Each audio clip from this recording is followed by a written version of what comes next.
Because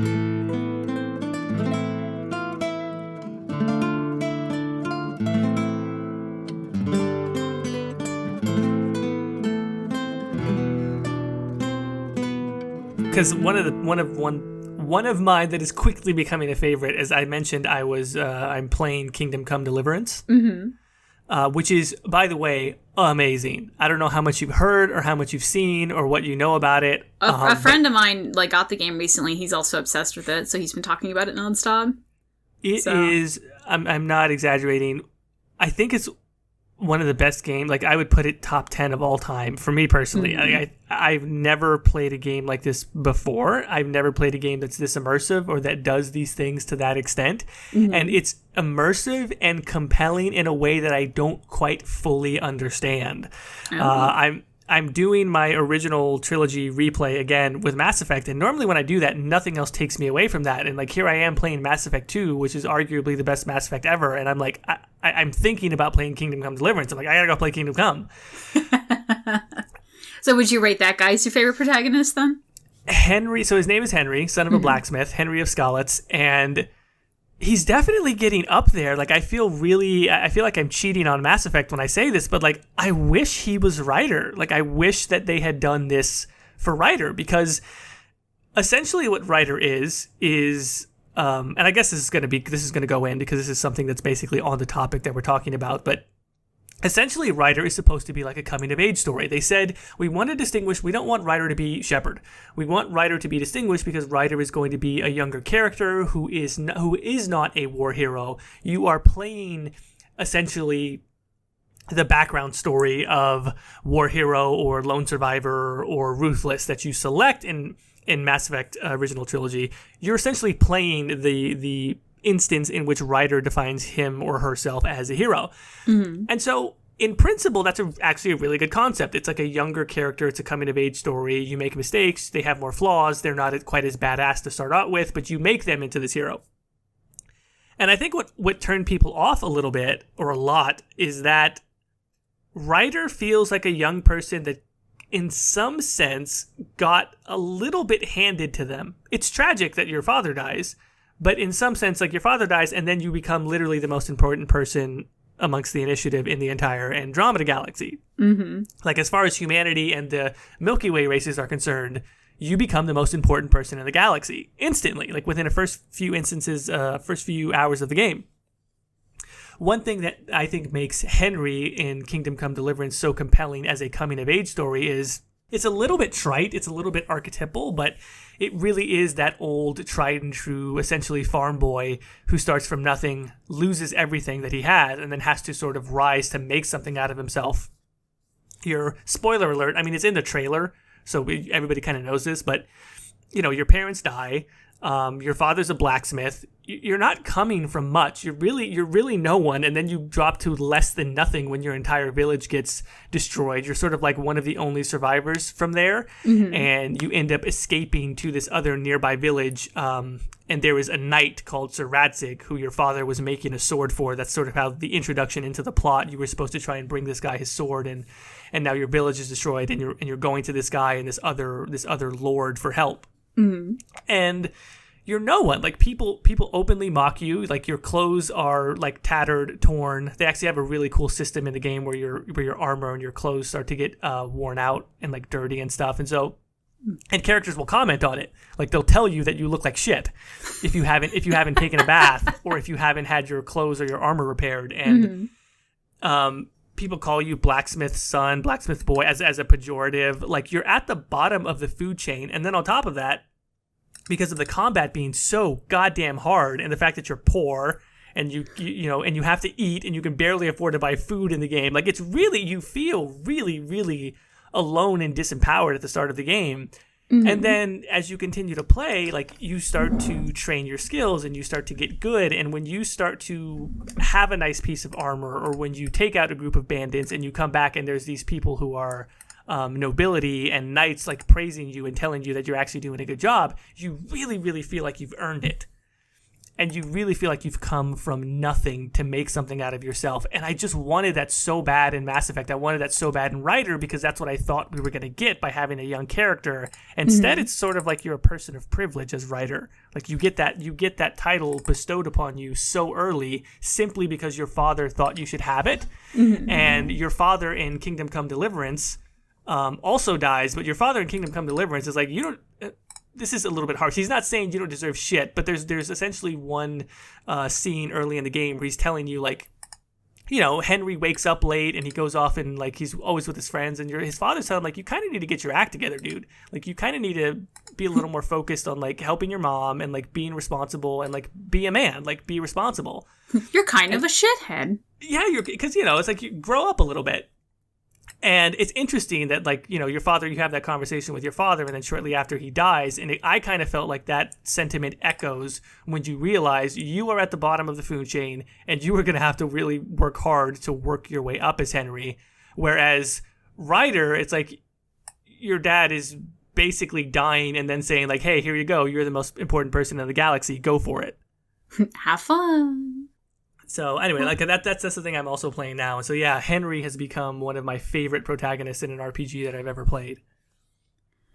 I was trying to think of, like, while you were talking, like, something that spoke to me in that way, and I can't even think of anything. Like, most of the time I'm very disconnected to the protagonist, and, like, I really think Dragon Age is the only protagonist I've really, like, gotten behind, where I, like, am honestly attached to their story in a way. I think this is, like, we talked about this earlier with I think it was in the gender episode, where, like, I feel, and generally just me personally, feel disconnected to protagonists unless I fucking make the thing. So, I don't know. But I think the closest might actually be, do you remember a game called Transistor?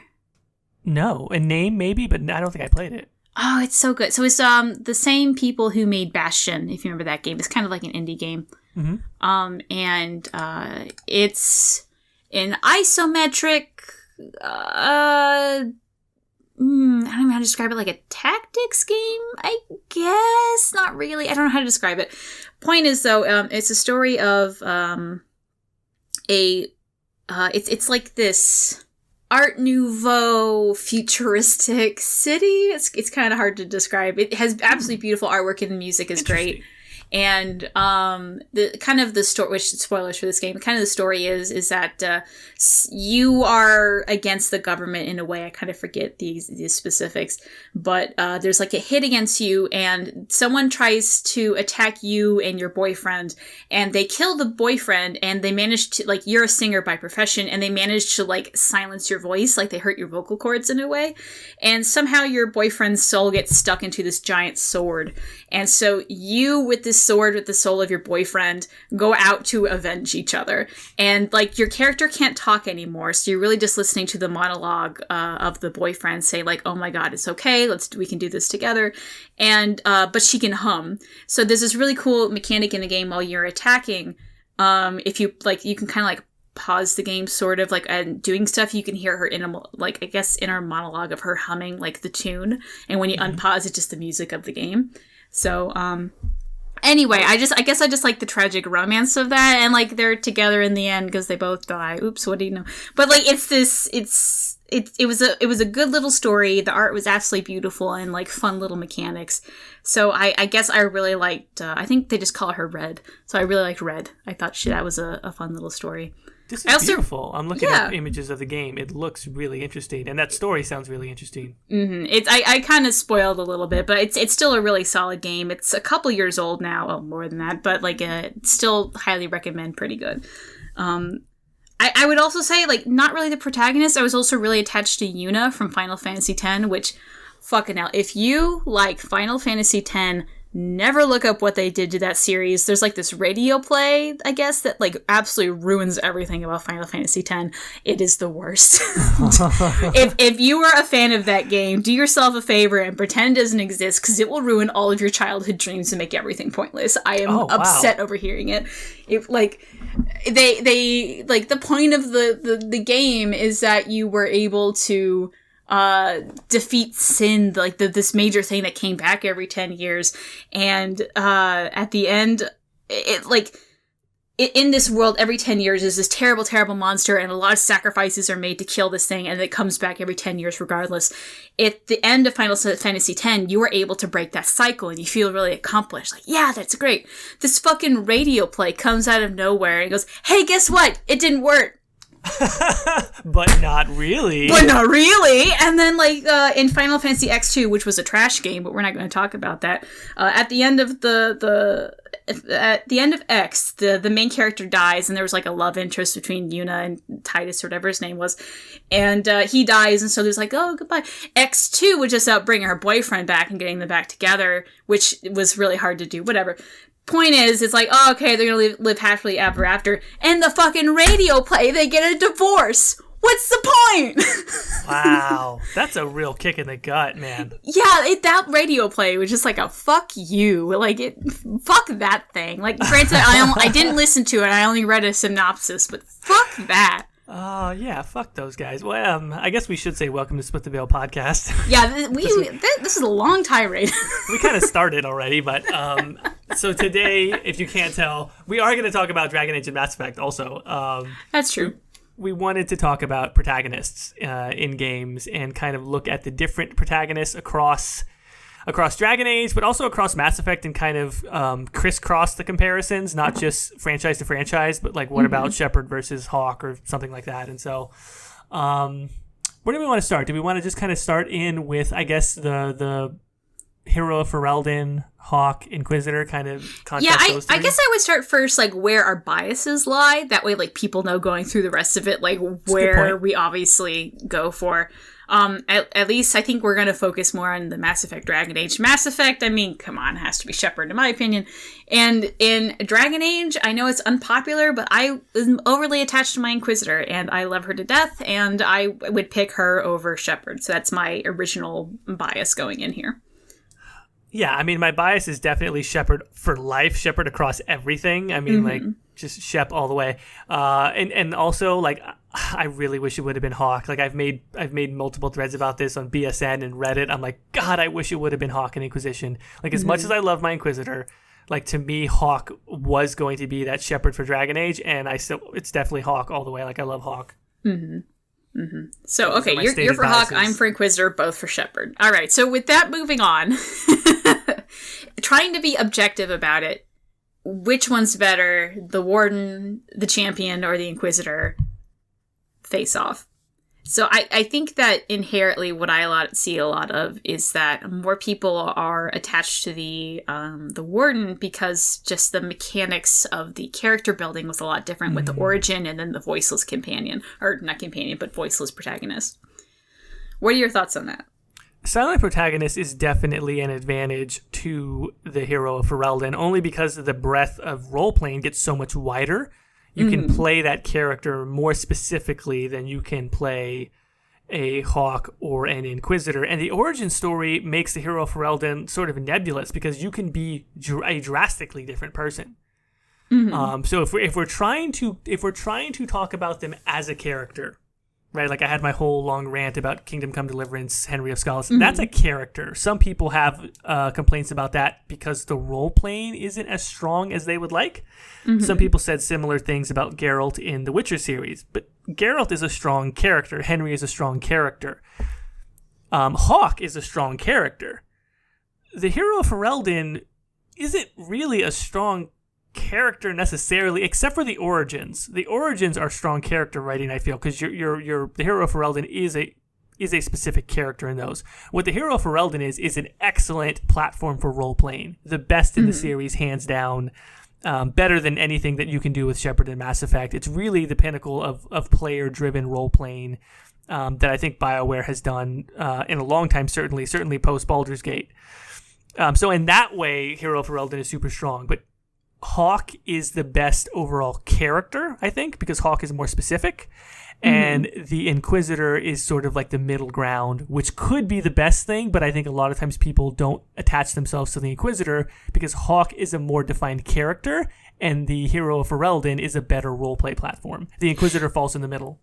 See, I think this brings up something that I didn't think of, is that we're going to have to define what makes the best character, because I was thinking the best character was more like what, at least for what makes a good protagonist to me, is essentially like an empty cup, and I get to fill whatever the fuck I want in there. Where Hawk is not a good portion of that, because it is actually like he or she is like a pretty defined character. You know their backstory, you know their history, and like it's pretty determined, these things, even with Origins, which is why I like the Inquisitor, because there's like jack on them. You have very little, and I was able to build whatever I want around that. Where you're obviously siding with the pre-built kind of like the Hawk character, essentially. Right. So I think we're gonna have to come to an agreement of which one is better. And I like, it's always fun when we disagree. It's better. Like, it's almost weird. Like, when we agree too much, it's like, Andromeda great conversation. Had bugs. Andromeda.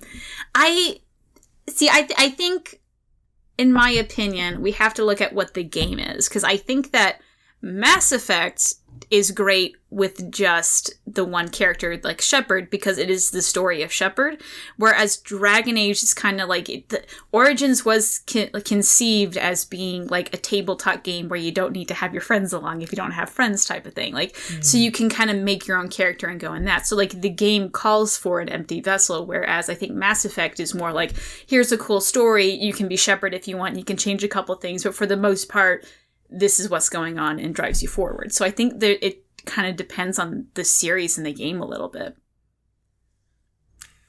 No, I mean, I agree with that. I think Mass Effect is more structured towards having a centralized or a clearly defined protagonist. Although on that note, it would be really interesting to kind of see it swap, because you kind of get a little bit of that in Dragon Age when you have Hawk. Mass Effect has never had the blank slate role-playing protagonist, and it would be interesting to see them try and do it at least once, or maybe at least do it like the Inquisitor, where it's a little bit more like that. So yeah, I guess that's my distinction, is that I love the hero of Ferelden for being a blank slate role-playing character. I mean, I absolutely enjoy it. I do just think of it as different things. Like, a character is a person that is written, and you can give the player agency and choice. Obviously, that's the draw of having it be a video game at all, is the fact that the player has choice. But I do feel like a character is an entity that has to have some predefined elements, because you are meant to glean from that character meaning through empathy and not exclusively through agency. I think it's possible to show the player something through a story when you give them a lot of agency and not a lot of predefined elements. But I also think that there is power in storytelling through characters when we realize maybe thematic truth about the world or the plot or the other ancillary characters through empathy of a main character. So that's what we get in movies and in books, is you watch a character that's not you, perhaps that you don't have control over in a book or a movie, and then you imprint yourself onto them. I think that sort of rolls into my theory about the nature of storytelling, that it's meant to reveal things to us that we wouldn't necessarily see just going through our day-to-day lives. And I think that video games are great because they introduce agency, so you make a player more reflective of their own choices. But if you are trying to reflect on a platform that's like 90% your own choices, it skirts too close to the blind spots that we may have in our day-to-day life when we're just making decisions that are exclusively our own decisions. Whereas sometimes you notice mistakes in your friend more than you do in yourself, sort of a thing. So that's what I think is interesting about characters that have predefined elements in any story. And video games kind of have to try and skirt that line, which is why they're so interesting to me. But I do think that there's value in saying this is a predefined character that has certain predefined elements, and you get something out of that you don't get through a completely blank slate, even though I like both from a gameplay standpoint. And I'm thinking just overall for this discussion, perhaps that's the better way to look at it, because I think if we just look at it for empty slate, then it's very easy to determine which one is the emptiest, like, versus which one has more characteristics. I think it's going to be the more interesting discussion. So I think in this regard, I'm going to why the Inquisitor and maybe the more blank ones are going to be my personal favorite. I think maybe judging on the how much characteristics we can glean from them is just going to be the better option here. So I think with that in mind, of the Origins versus 2 versus Inquisition, I think Inquisition is the obvious loser because you're given like almost nothing, to be honest. And like even if you want to play like an evil Inquisitor versus a good Inquisitor, like the extremes aren't that extreme, to be honest. Like, having done an obscene amount of playthroughs, I think I'm on number 12. It's really terrible. But, like, and I've been all the board play style wise. Like, the Inquisitor, I headcanon a lot of different things. Like, their voice isn't that too far off from, like, an asshole versus the diplomatic. Like, it's not that black and white. I think for the most part it's kind of shades of gray a little bit, which I think like can be a little bit boring, and I get why people were definitely the Inquisitor's not the favorite of the three.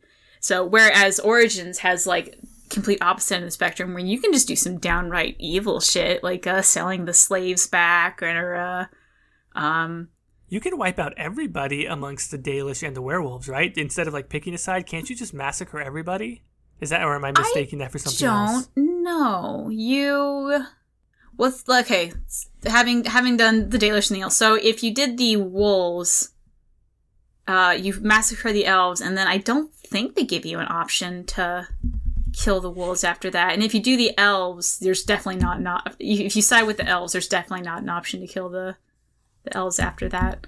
So okay. Well, either way, you're still taking out one side of them, right? Like you make some pretty gutsy decisions in Origins. And like siding with the wolves is kind of pretty hard too, because it's like that. While the wolves may be innocent, like there is like some monstrous form there where you can kind of distance yourself away from that choice. Where if you do the elves, like there's children there, you know, like maybe you don't see the children during the fight, but you know they're in camp. Like these are like a lot of these people, like they really don't know what's going on completely. Their keeper just straight up lied to them.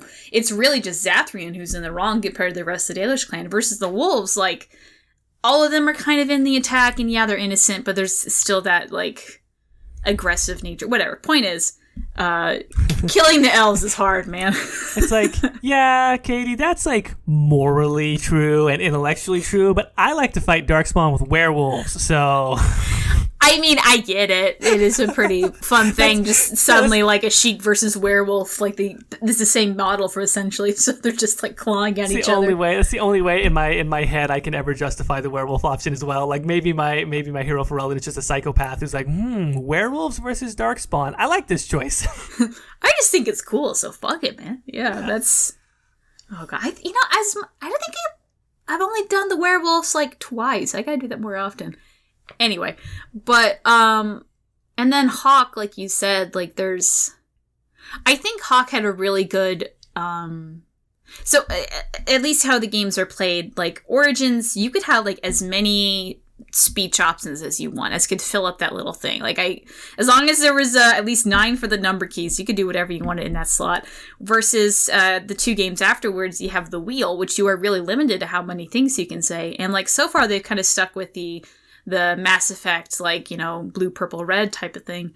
So it's been interesting to see how, like, they did it in 2 versus Inquisition, where 2, I think, like, some of them, like, I think they're pretty varied, where Inquisition, I think all 3 of them are mild. So, as much as, like, I think the Origins kind of works better in getting to choose exactly what you want to say, because sometimes in the dialogue wheel you're like, oh, I want this option, it sounds completely different when they speak it. Right. I kind of like the wheel better still. I don't know. I think I just like the voice. The wheel, it's intuitive. Yeah, the wheel is intuitive, and I think I also just really liked voiced protagonists. Like, it's like, it really bothered me playing Origins for the first time and then realizing I wasn't going to have like a voice, like a literal voice. Like not in like some like I don't know, like morally way, just like, oh, I want to hear what my character sounds like. Like I picked a voice. I thought I'd be able to hear it. What was the point of picking a voice? So like in battle, she'd be like, you can get a ladder if you step off my back or whatever the fuck, you know, like it's, I don't want to hear that all the time, but wanted to hear say the lines. But this is a weird point to make, I guess, but one of the saving graces for Dragon Age Origins, though, honestly, is that they still cut to your character so you see their face. And there's this weird thing that I have where I don't know what it is, but I swear, like if someone could measure it, like I get a little hit of dopamine every time I see my character in a cutscene. I don't know why. I don't know if it's because I see the gear that I gave them, or especially if I used mods that make them look better. I'm like, yeah, man, like that's my character. Like I created them somehow. Like it makes me happy. And in games like the older Elder Scrolls game, you basically never see your character. Like, they never cut to the character's face because it's not a voiced protagonist. Does Skyrim even do that? I don't think it does it? No, none of the Elder Scrolls games do that. And so what's interesting about it is, like, Origins, to me, deserves a lot of credit because even though it's a silent protagonist, they cut to shots of your hero Ferelden's face. And I honestly feel like that makes me identify with the character more somehow. This reminds me of something I wanted to bring up. Have you ever, I don't think you have played Jed Empire. That's some guy named Jade Empire. Have you ever played that game? No. Let's go back to Jed Empire because I want to talk about the game. Hey, have you ever seen the Beverly Hillbillies? It's that. No. So I think that they actually did the same thing in Star Wars where you're in conversations. Suddenly there's going to be black bars on the screen and it looks like a movie. Yes. Do you remember that? I don't remember where I was hearing it, but like they were going to do that with Origins, and there was some complication, and they decided to not have it. And I think it's worked for the better because I absolutely hated the black bar when I played Jade Empire, and at Star Wars, to be honest. So I think when you do the black bars, it suddenly feels like it's a movie, and it takes me out of the experience a little bit. That's interesting. See, I'm the opposite again because I played so much KOTOR, not really Jade Empire so much, but I played so much KOTOR. I mean, like, unbelievable. The way I play Mass Effect now, where I'm on my 10th playthrough, the way you play Dragon Age, that's how I played KOTOR 1 and 2. Right? Just repeatedly. So I just got so used to it that, had they done it, I was like, yeah, I'm right at home. Yeah, I can't get behind it. It feels like I'm suddenly playing a different thing. Like, oh, stop the game. We gotta watch a movie. Where in like Inquisition or like really any of the Dragon Age games, even Mass Effect doesn't do that. Whatever. The games that don't do that, I feel like, oh, it's just a part of the game. I'm continuing on. So I was that one of the reasons I never finished KOTOR or Jade Empire? Maybe. I think you're right objectively, because if you actually think about it from a consistency standpoint and from an immersion standpoint, why should it feel like a different thing? I feel like you're right objectively. I think the only reason why I don't question it is, again, from a comfort level. Like, I'm just so used to it. That's fair. And like, I get the comfy game thing. Like, I'm sure there's things in Inquisition that Inquisition is kind of my comfy game. Oh, here's one. I don't mind the shards. I kind of like them. I've done it once. That's it. I've done it 3 times, and I enjoyed it. Look, it's weird, but like I've only done it probably also 3 or 4, but I do all of the fetch quest mineral collections in Mass Effect 1, and that takes forever. But like, yeah, for some reason, the times I've done it, I'm like, this is fun. I'm finding minerals. Yeah, I just enjoy walking around, having a good time. Sometimes I'll pop on My Brother and Me or something and just have a dandy old time, listen to the Brothers McElroy and finding shards. Okay, so for here's what I've determined actually in this conversation. I don't think I've ever gotten this clear on my feelings about it, but through this conversation, I know this. As much as I love my Inquisitor, I think I rank the Inquisitor last. Okay. I know that much. And the reason why I rank them last is because Hawk is the better defined character experience and Origins is the better blank slate experience. And as much as I like the compromise between the two on the Inquisitor, it's the least pure experience. I'm super torn, and I know this is a cop-out, but it really goes back to that thing of like my favorite Dragon Age game is the one that I'm playing at the time. When I play Hawk, I like the fact that I feel like my choices are juxtaposed against the backdrop that is Hawk's defined elements. And so I really enjoy that experience. But when I'm playing Origins, I love the freedom that I have. So I guess if I really, really, really had to choose, it's Hawk by a super narrow margin. Like super narrow. And then I guess I'll put Hawk 1, Hero Ferelden 2, and then the Inquisitor last. See, I think overall I'm going to agree with you because as much as I love Inquisitor is my favorite protagonist of mine, I do agree that Origins is the better blank slate and then 2 is the better fully realized character creation kind of thing. So I think with that though, I'm more a fan of the blank slate, so I lean more towards the Warden. Yeah. But at the same time, if we're judging just like actual character as in the protagonist, like I guess that would go to Hawk because it's a blank slate versus whatever. But like I feel like my heart's not in the vote a little bit. Like it's kind of like I guess it's Hawk, but I I mean, I totally understand someone who would put the Inquisitor number 1 because it is a compromise, like it is the balance between both. And I can totally see someone putting Hawk last because, open or blank slate is more important to them. Now I will say that perhaps, because I think the way that Dragon Age is going is that they're trying to do less of the Warden because that's really hard to go into a next game because there's just so many choices.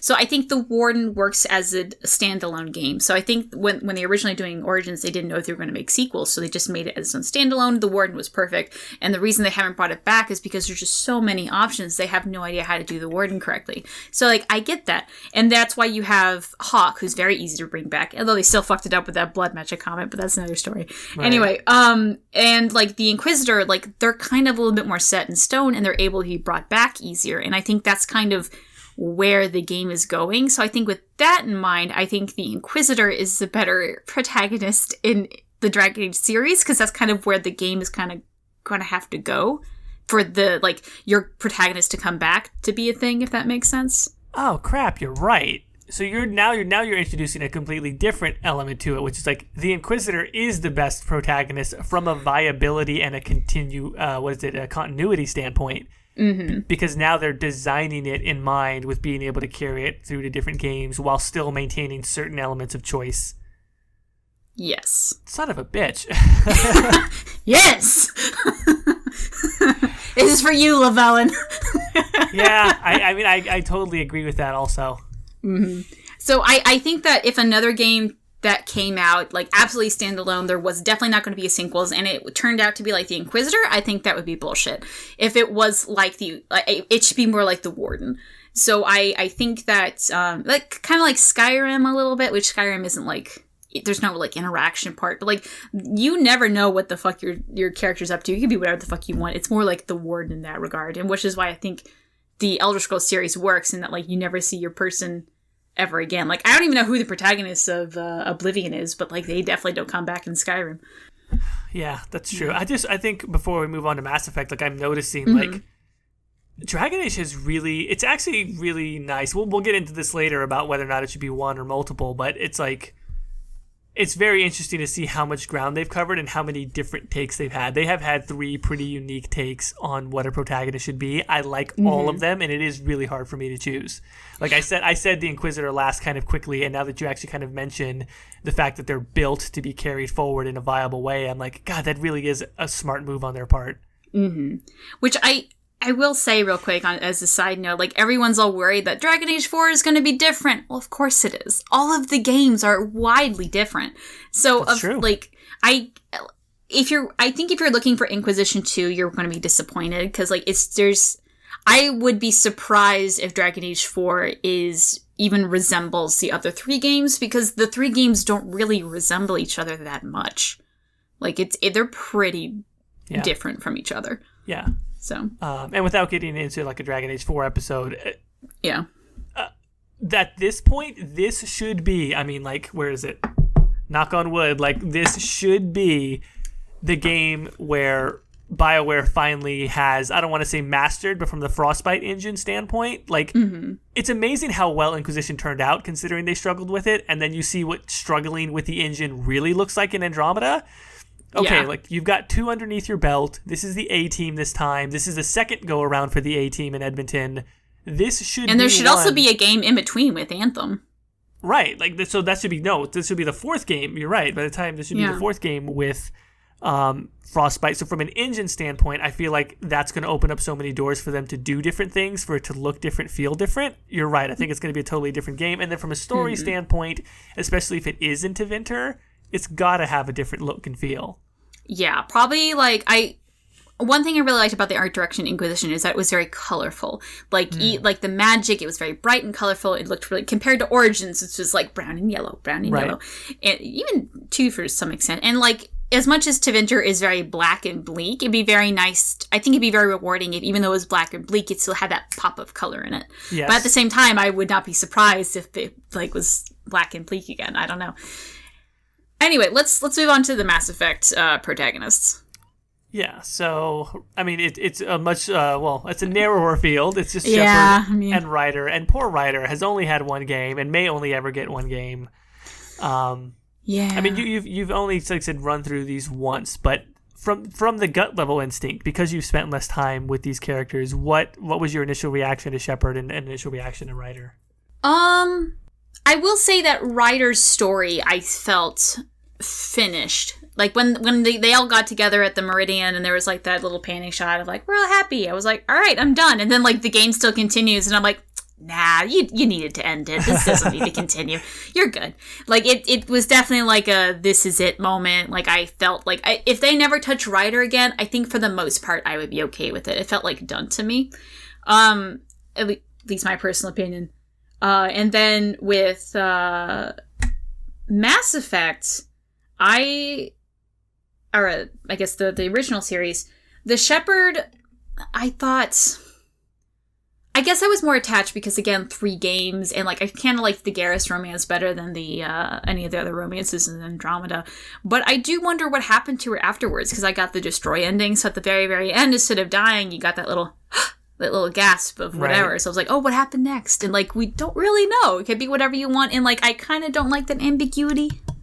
Like, I just, like, I would prefer the ambiguity rather be a set of the gasp, like, you just see a hospital and then maybe your love interest or, like, maybe, like, Joker or whatever look bright and happy, like, oh my god, like, oh, there they are. You know, like, kind of like, oh, they are alive, but then whatever. Like, if, like, gasping on a battlefield could be like, oh, then they're about to die. Or, like, do they even get found out? Like, it's going to take a while to sort through all the dead on the Earth. Is Shepard going to be found in time? Like, there's a whole bunch of shit. So yeah, that's a really good point. I actually think that's one of the best arguments for Ryder and for Andromeda in general, is that they kind of, even if there was the insinuation that there would be sequels, they kind of said, we don't know for sure if Andromeda is a trilogy. Mm-hmm. And so it does have that completion at the end and that finality that kind of, like you mentioned with Origins, sort of had the same thing. I would almost say, though, that despite Ryder feeling more final, that maybe Shepard is the better protagonist just overall. I will say maybe that has to do with I really didn't like my Ryder. Like, normally when I play the game the first time and like I'll replay it again and then I'll like redo my first character because I like them so much. This is not the case for my Ryder. Like, if I play the Andromeda again, I will completely redo my Ryder and nothing stays. I really didn't like him. And as we were talking, you said like maybe it's because I chose the casual options because the more professional ones actually make a better Ryder. So maybe that has something to do with it. Whereas I think I did it, quote unquote, right the first time with my Shepard, where I was very happy with what I made her to be. So like I guess perhaps maybe that's going into the decision. But even though Shepard's story wasn't technically final in my playthrough, that doesn't mean it's necessarily for others. And then also like I still think about Shepard, but I don't think about Ryder. And wouldn't that make Shepard the better protagonist that I'm still thinking about, that I still remember the game? That's a good point. I mean, everything kind of comes back to the fact that Shepard had so much more time. Shepard had 3 games and all of these different things. I think about Ryder a lot. It's not that I don't think about Shepard, but I think about Ryder. But the way I'm thinking about Ryder is just like, it could have been this. She could have been this. There was so much more potential there that they could have done correctly. One note on the finality of Shepard: I just cheat. Because I had the same problem. So if you use, at this point, Mass Effect 3 modding has gotten really good. Like, I'm so impressed with how much, especially like if you do the expanded Galaxy mod, that adds tremendous amount of gameplay to Mass Effect 3. You can. Well, I'm not going to get into describing the mod, but go check out the expanded Galaxy mod. Okay. For the ending, you can combine Mass Effect Happy Ending mod, which has multiple different versions as far as like how happy you want the ending to be, and then you use there's another one called, the acronym is JAM. I think it's John P's alternate Mass Effect Happy Ending mod. You can combine those two, and then you can use Citadel DLC as an epilogue DLC. And all 3 of these mods work together. Like, all of the mod authors have gotten them to work together so that you can have the Mass Effect Happy Ending, and then you can have a version of it that transitions directly into the Citadel DLC.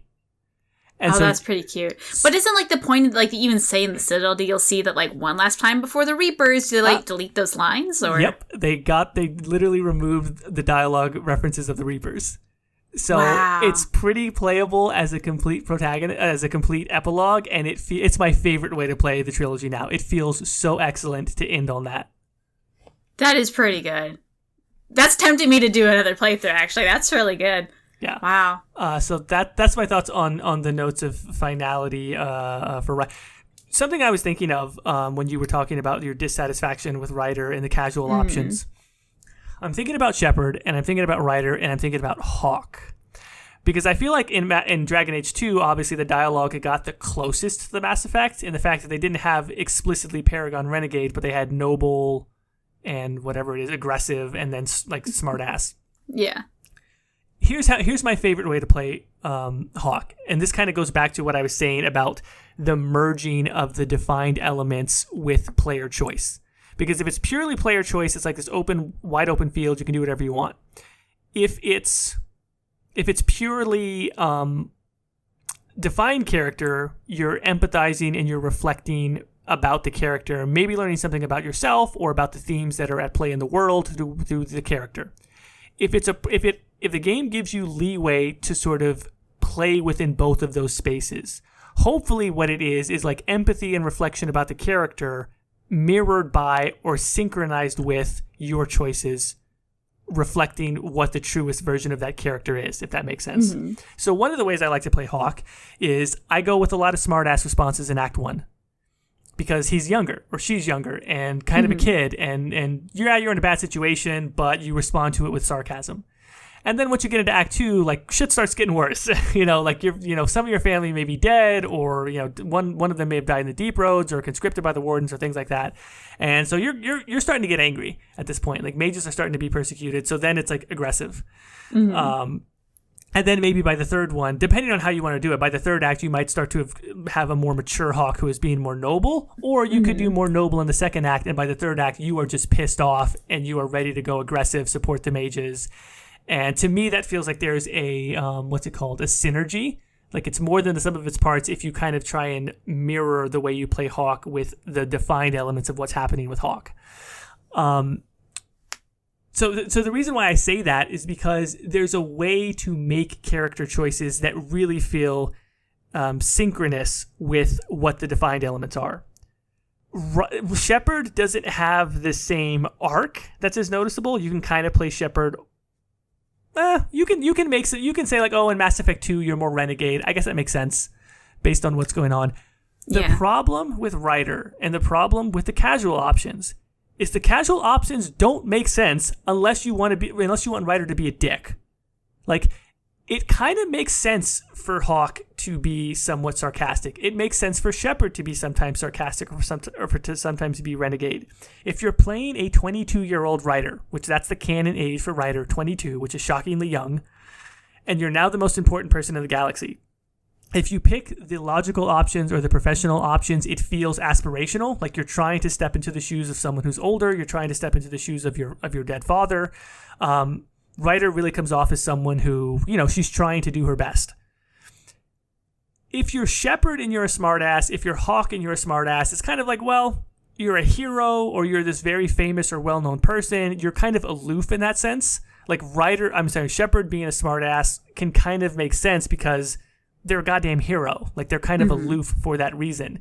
If you're a smartass and you're aloof as a 22-year-old kid who just got handed the most important position in the galaxy, I don't understand the redeeming quality of that. Like, you're just an asshole. Like, you're the most important person in the galaxy. Can you take it seriously, please?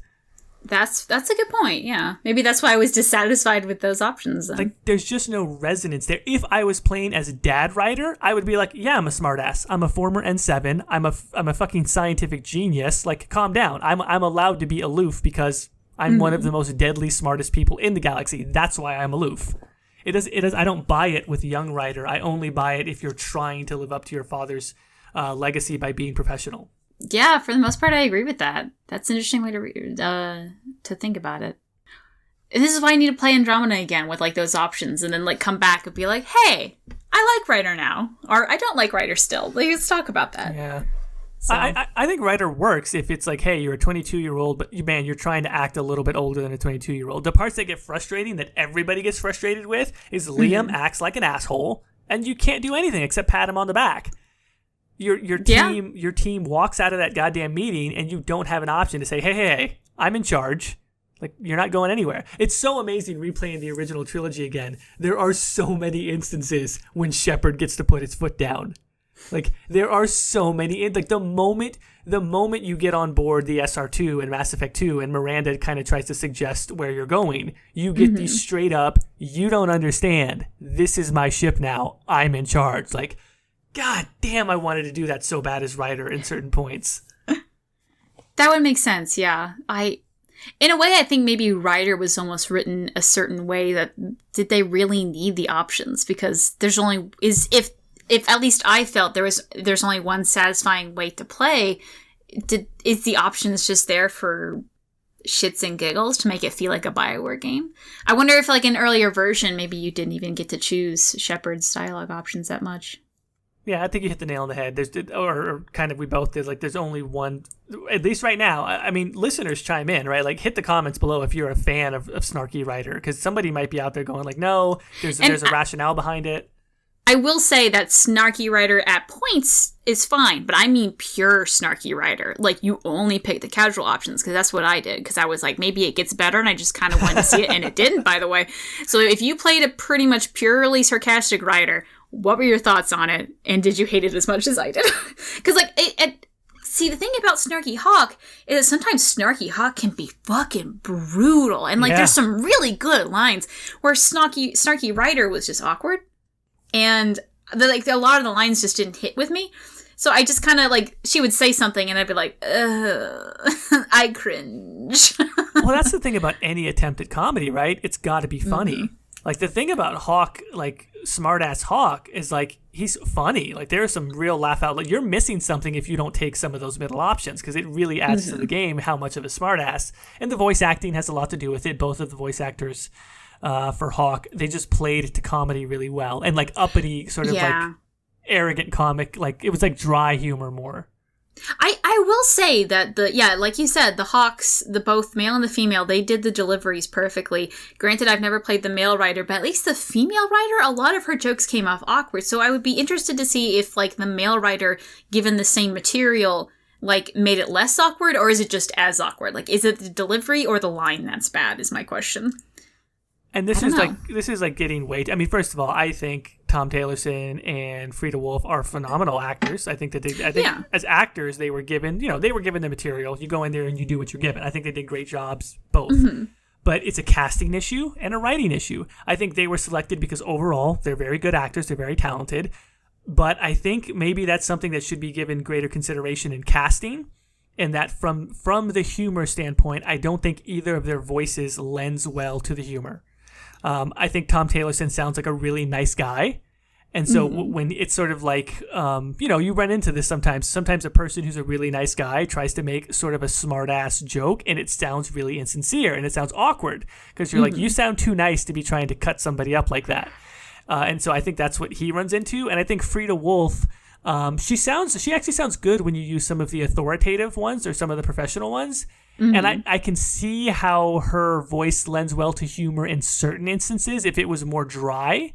Mm-hmm. But on some of the jokes, it just feels a little angry or like a little pedantic, like a little preachy, and then it gets awkward. So I don't know if their voices lended well to the humorous options, whereas I do think both of their voices lend very well to the professional options.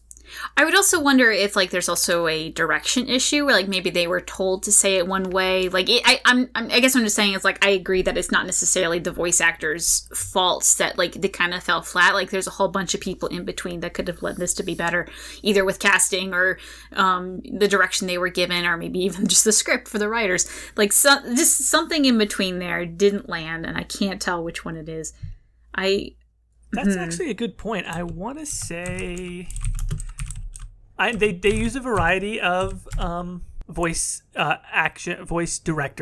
directors, but I do want to say that I think it was the same. I think it was Caroline Livingston, who did. Oh yeah, she's the one that's done all of them, right? Yeah, so she's the main one, and I want to say she's done all of them. So I'm gonna lay the blame, quote unquote, not all of it, but some of it, at the feet of the writers. I just don't think the written material was as strong on the humor.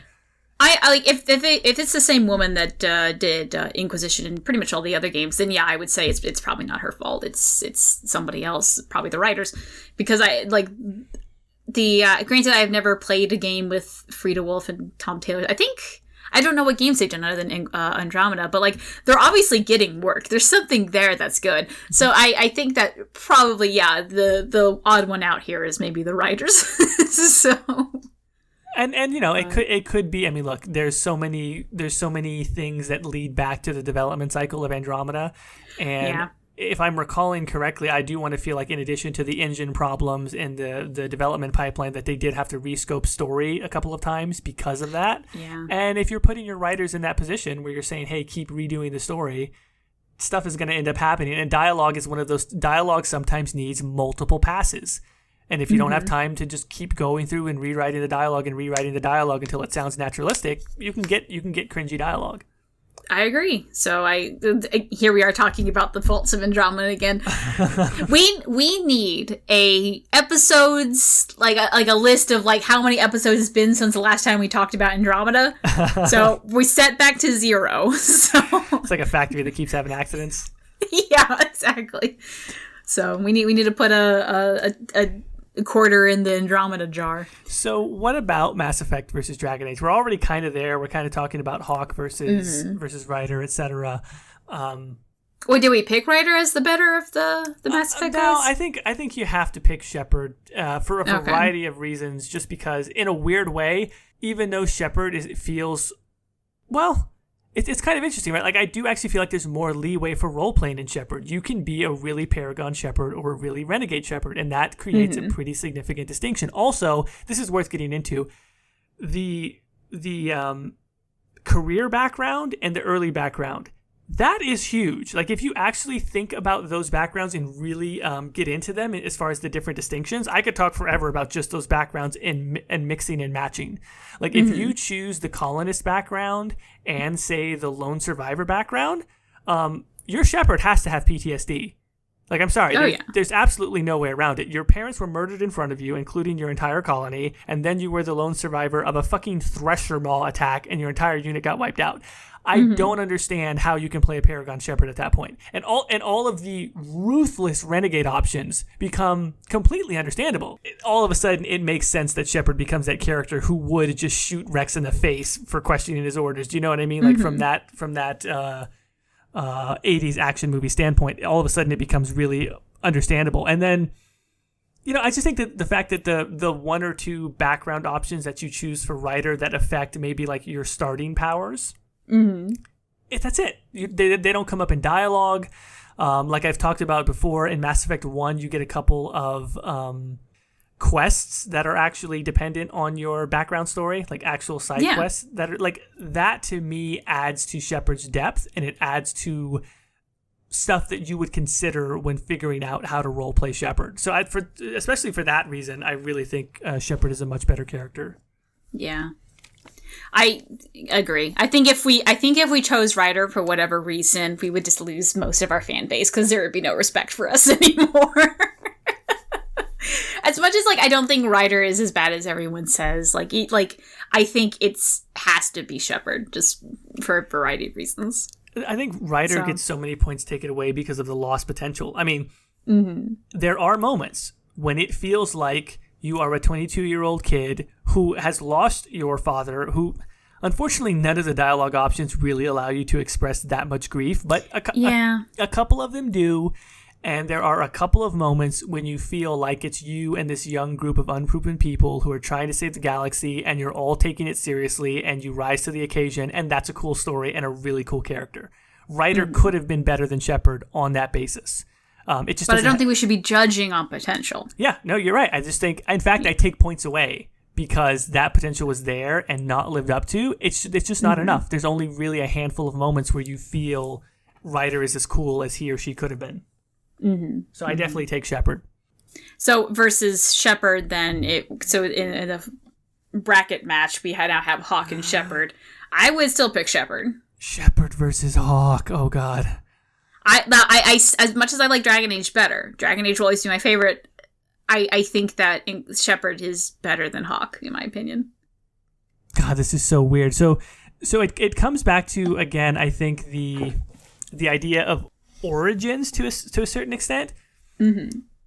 Like, the Inquisitor has a little bit of background as far as based on race, and that's about it, or also class.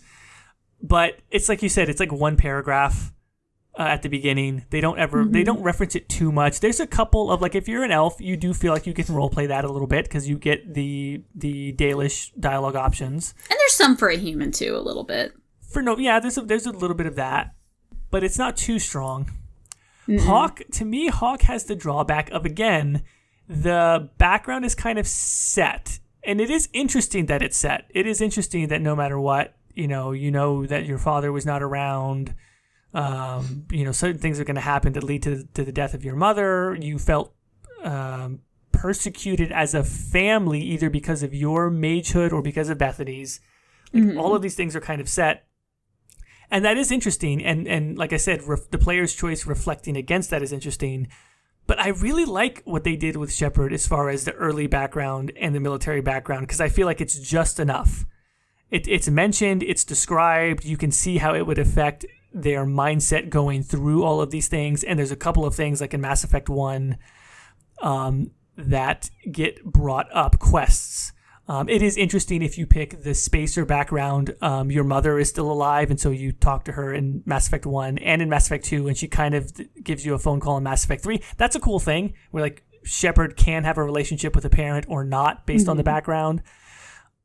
I think it's just Shepard strikes a really good balance of having some customizable background and yet still having a good amount of leeway where you can be really Paragon or really Renegade, and so you feel like you're really in control of Shepard. I mean, yeah, unfortunately I have nothing else to add because I agree with you. So which makes me sad because I do genuinely like Dragon Age series more than Mass Effect. So the original plan for Inquisition was obviously to bring Hawk back. If that was Hawk, would you still have the same opinion? Like, if Hawk was going to be traveled down the line and, like, was going to be the Shepard of the Dragon Age series, do you think they could have made as much depth as in Shepard? Or, like, that Origins really sells you on Shepard? That's a really good question. I guess I would have to ask... If you just plug Hawk into Inquisition, no, because at that point I feel like Hawk isn't really going to be Hawk anymore. If you carry over the Hawkisms, if you will, if you write Inquisition with the dialogue variability or the range of dialogue that you have in Dragon Age 2, I think Hawk starts to catch up to Shepard, because Hawk, the only game in which Hawk existed was Dragon Age 2, where they were having more of a Mass Effect Paragon Renegade-esque dichotomy, so to speak. So if you, like, Inquisition starts to become a different game if you write true to that. Like, if you allow Hawk to be kind of aggressive, I kind of feel like you're going to you would have to allow players to make some decisions that might start to really change the game. Yeah. So I don't know. I guess at that point, Inquisition becomes a much different game, and yeah, maybe Hawk. I don't know. It's too hypothetical. Depending on how much different you could make the overall plot based on Hawk's personality differences, I could see maybe Hawk actually surpassing Shepard potentially. But I just got a really random idea in my head that will never happen because it involves Inquisitor Hawk. But imagine aggressive Inquisitor Hawk. And he really hates Solus and just, like, beats the shit out of him for whatever reason. And then when he comes back in Dragon Age 4, Solus doing that to Hawk as, like, a mirror image. And, like, now we're on even terms, begin the final battle. And I thought that'd be a really cool imagery. That's actually one of the things I was thinking of when I said you would have to write the game to account for Hawk. Yeah. That's him and Solus. I feel like if you were playing aggressive Hawk, there could be some serious butting of heads there. Like, that could be really, really interesting. I kind of wish you could have been more aggressive to Solus in that regard. Like, granted, so valid at heart. I probably wouldn't do it in my main playthrough. But it would have been really cool to just, like, do something really nasty to him and then have that echoed back in Dragon Age 4 for whatever reason. Like, I think that would be a really great callback to say, like, listen, like, Solus, like, I don't know, because you punch Solus in the game. Let's say he punches the Inquisitor in the other game and, like, all right, now we're even, come get me. Like, kind of thing. I don't know, I feel like that'd be really fun. I also don't think that Solus is the type to do that, so whatever, but in my Bizarro world, I would have had a lot of fun with that scene.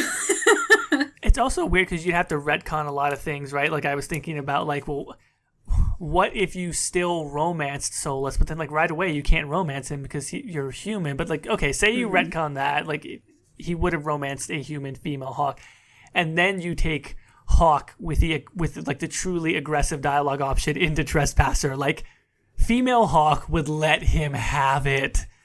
She'd be pissed. There would not be. I mean, like, you can do it a little bit with Llywelyn, but like, no, female Hawk would have let him have it. Oh man.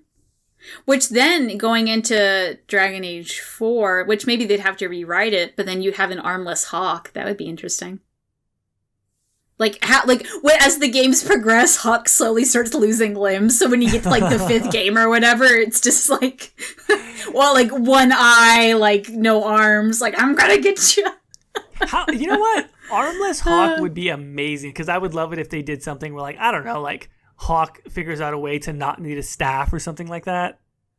I've seen so many images of like, well, they kind of hint at it in the Trespasser ending if you become a Red Jenny, where you see your Inquisitor with a fucking like crossbow arm. Dude, I would, like, in Dragon Age 4 whatever, Inquisitor Hawk doesn't even matter now, just like Dagna coming up with some really awesome like prosthetic arm weapon, and like that's the weapon. That would be amazing. That would be amazing. You know, that would be amazing. I was also thinking of, like, the canon Hawk armor has that kind of a gauntlet that's one-sided.